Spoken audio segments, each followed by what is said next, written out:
Bonjour, nous allons maintenant parler d'une méthode que nous avons déjà vue, la méthode main. Donc nous allons d'abord créer un package, new package, et on va créer un package main, toujours nom du package en minuscule. Et sous le package main, je vais créer la classe main, avec majuscule évidemment, puisque c'est une classe. Je vais rajouter tout de suite systématiquement un command, auteur perné.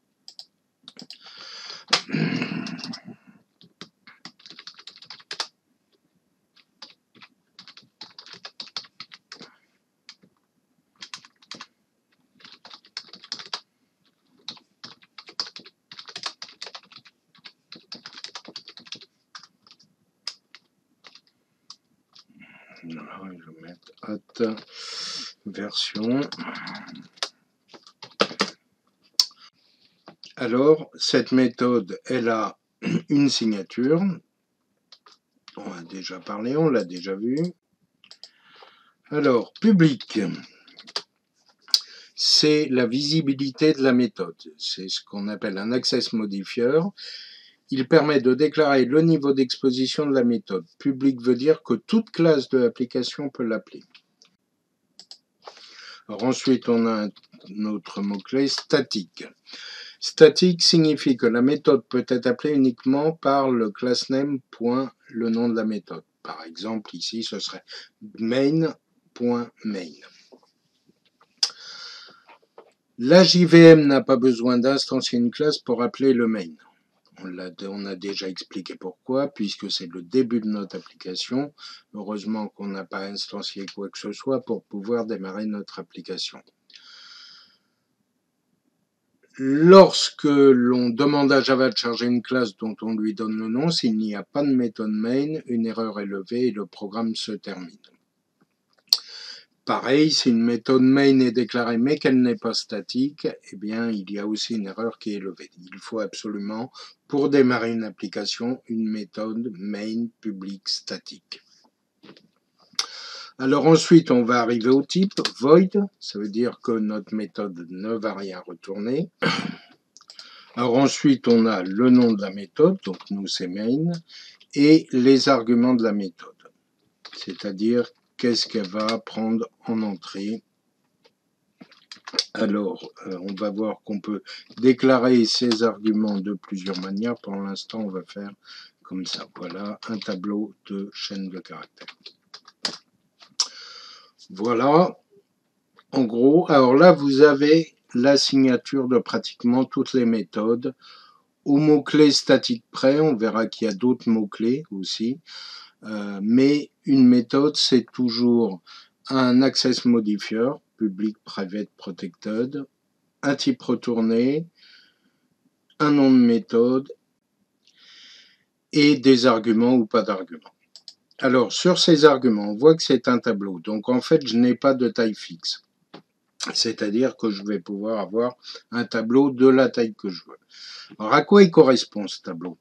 Eh bien, on va regarder. Ce qu'on va faire, c'est qu'on va voir comment, déjà, quand on lance, donc je vais sauvegarder, on va voir quand on lance l'application. Donc là, je vais la lancer une première fois. Renaise Java application, voilà, boum. Elle a tourné, on n'a rien vu parce qu'elle ne fait rien, mais elle a tourné. On va aller dans Run. On va aller dans Debug Run Configuration. Voilà. Et on va préciser des arguments. Je vais mettre argument 1. Argument 1.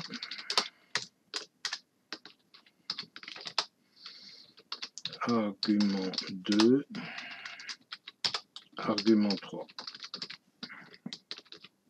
Voilà.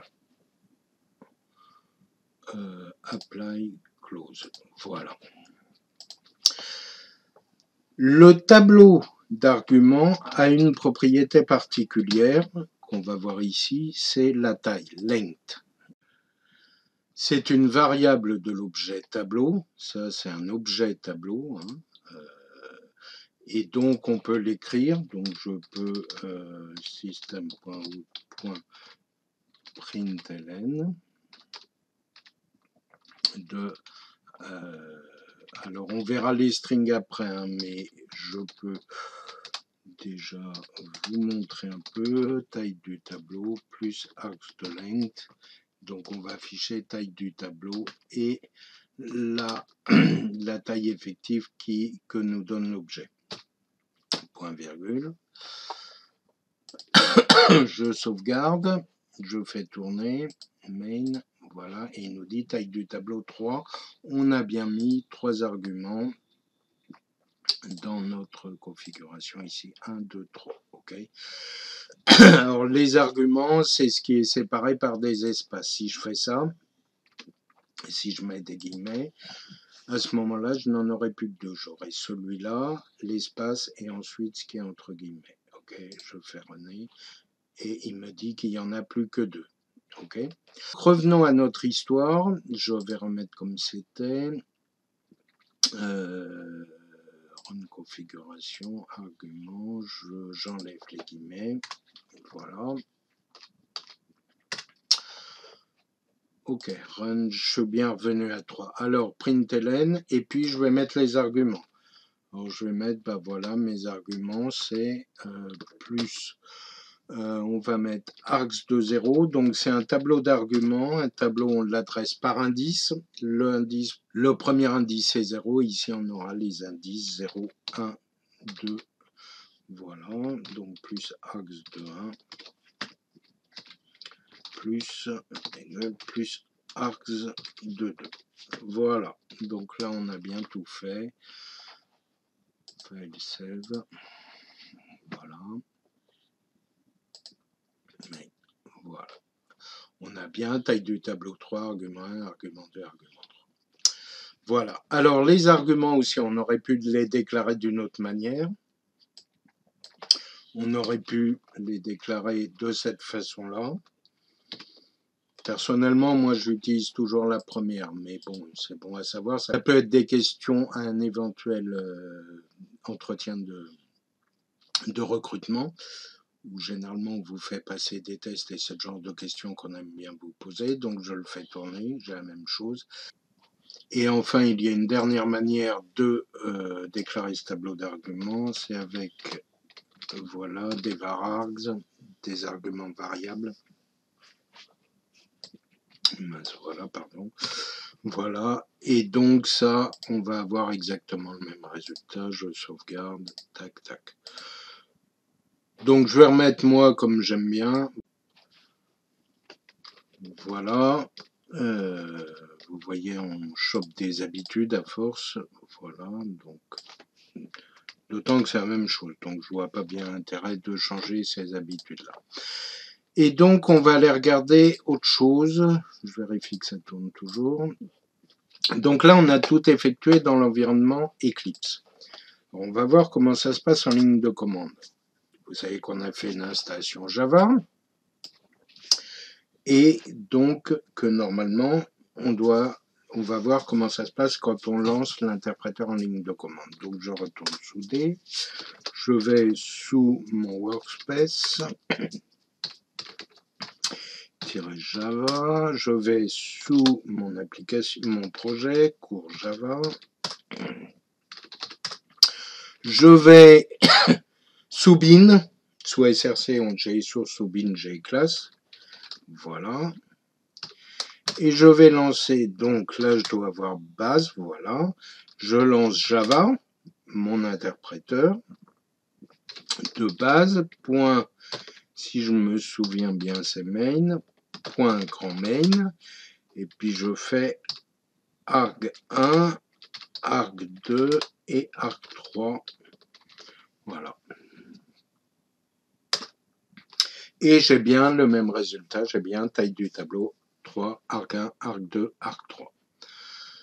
Vous voyez comment on peut vraiment, avec le JRE, faire tourner notre application en démarrant avec le main.